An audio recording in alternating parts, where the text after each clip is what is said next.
There's nothing more beautiful than fresh tuna. And I'm going to make some tuna tataki, which is a Japanese-inspired dish. So first of all, you need a nice piece of tuna like this, but just make sure it's well trimmed, because I don't think that fishmonger had a knife as good as mine. So we'll just take that off. And you also want to take the blood spot out. There's nothing wrong with it, and you can eat it. It's just where there's more blood in the tuna's flesh, but you take it out. So now I'm looking to get some really nice, thick, chunky pieces, and I do want to cut with the grain this time so that I cut against the grain the next time. So just slice it through. I think I'll do 3 pieces like that. And now we're going to sear them. So it's really important to get your pan hot first.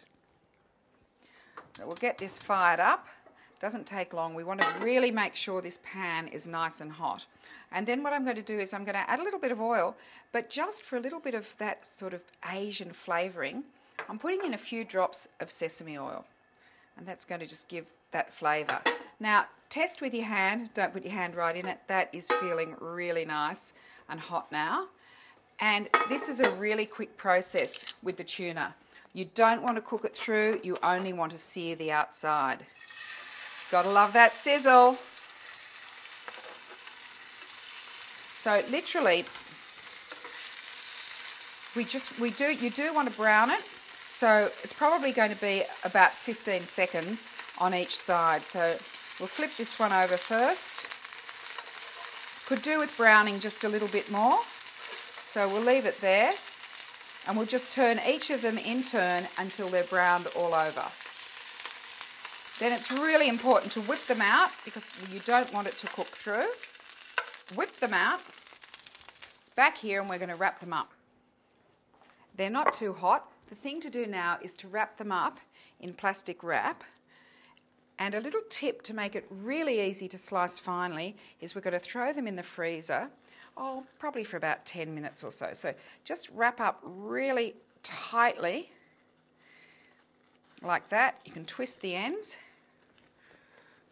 and just do that with all 3 pieces.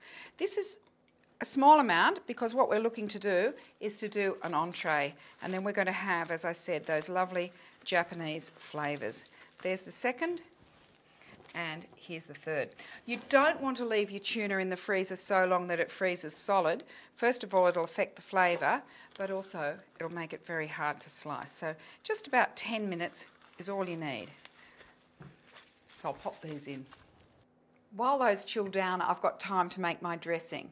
So first of all, some basil leaves, and I want these to be cut really finely, so I'm going to do a chiffonade, which is you roll them up into a little cigar like this. I rather like basil with some of these flavours. You could use other herbs if you wanted to. And now what we want to do, roll it up into a cigar shape and then cut it really finely. Now, with my Lyndey Milan Brilliant Cut Knife, you'll notice a couple of things. First of all, how finely I'm able to chop. And the other thing is that this basil is not discolouring. And that's something that happens with steel knives because they oxidise. Now, speaking of oxidation, that doesn't happen here either. So this knife is never going to rust. So that's another bonus. So we'll pop the basil in here. And then I've got some beautiful pickled pink ginger, which you can also buy in the supermarket or at the fish markets. And I'm going to shred that really finely as well. And you'll see, yes, my knife's really sharp. And the great thing is that unlike a steel knife that really you should be sharpening every week, this one, it depends on how much you use it, but for the average household, they'd only need to sharpen it once a year. Cook a lot like me, maybe a little bit more often, but it will keep that edge, which makes it really, really special. Some soy sauce, and we'll just finish up with a little bit of lemon juice.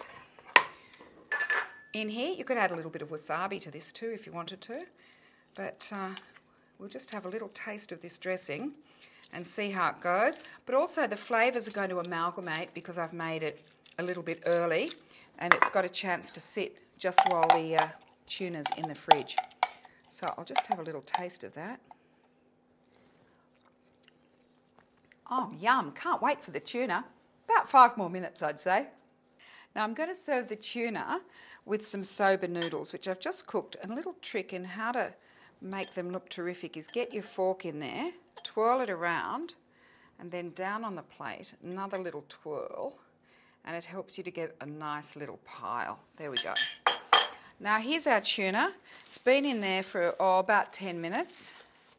So now what I want to do, it's just a bit firmer than it would be if it was straight out of the pan. So now we're going to slice it. There we go. Isn't that beautiful? Look at that.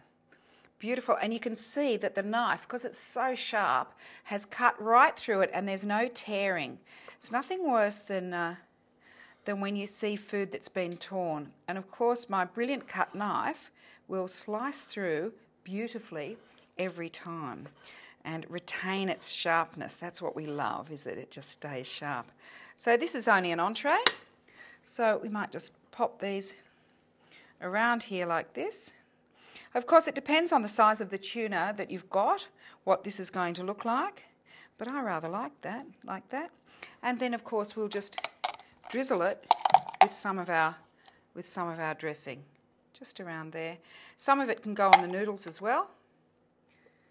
There we go. Make sure it gets some basil and some ginger in there. And you do want to clean up the edge of the plate. That's what they do in the restaurants. And there it is. What a beautifully simple, lovely, fresh, delicate entree. And once again, my brilliant cut knife has won the day.